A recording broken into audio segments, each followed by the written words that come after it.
So Arizona Republican Congressman Andy Biggs took questions from the students at last night's event. Watch this. How can we get people to stay involved and let our momentum continue? By you continue to invite people to come, it will continue to grow. And it's going to continue to grow. There's not a doubt in my mind. Charlie's martyrdom, if you will, is actually catalyzing the public broadly across this country. And a lot of people want to get involved. They simply need an invitation. By you being involved, being active. Congressman Biggs joins me now. Good to have you with us, sir. You know, what was your emotional reaction to last night? And what did you walk out of there thinking about and focusing on when you look forward? Because we do have a lot of issues in the country. Well, we do have a lot of issues, but I walked away with a lot of hope.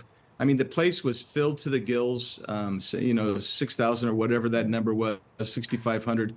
But Charlie had instilled hope in the country as the greatest country to these people, and most of them were young. And so when you see that, you go, wow, hey, this is great. And so I came away charged up. So I think most people did. And we kind of unified a little bit on the stage. I think, we might not have all agreed necessarily on some of the stuff, but we got through that, and that made it energy. And that energy is what's going to carry this movement forward, I believe. I want to just play this for you. This is Ilhan Omar on the Don Lemon Show. And here's what she had to say. I have nothing to apologize for. It is a tragedy that Charlie Kirk was killed in that way. But there is no legacy to honor. It was a legacy filled with bigotry, hatred, and white supremacy. Mm-hmm. And as a Black woman and as a Muslim in this country, I refuse to join the chorus that changes the history of what is on the record from this man. We've also got this X post from Governor Newsom's press office calling Stephen Miller. It says Stephen Miller is a fascist. That was from September 26. So the rhetoric is still very hot out there.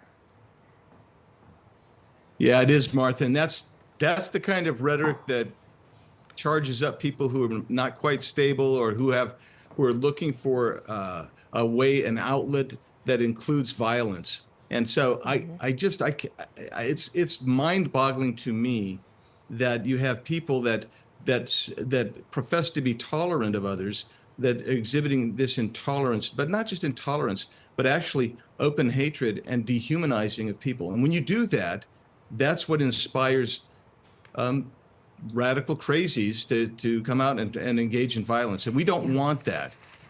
And that's the point. I'm just appalled by what they said. Yeah, I don't know how we stop it at this point. It feels like every time we turn around, there's another shooting. The most recent one in the Mormon church. 69% of Americans think the country's so divided that political violence is going to escalate. That's a huge number. How do we stop this? How do we break this pattern? Well, I think that's when I said you have to emulate what Charlie was trying to do. What Charlie was trying to do is have open debate where, you have respectful debate, you have open debate, you come and we'll discuss it. We may disagree in the end, but there's no reason that we can't discuss it, because if you stop discussing it, if you stop debating it, you will never come together, and you'll never stop the escalation of violence. Congressman Biggs, thank you very much. Well put. Good to have you here, sir.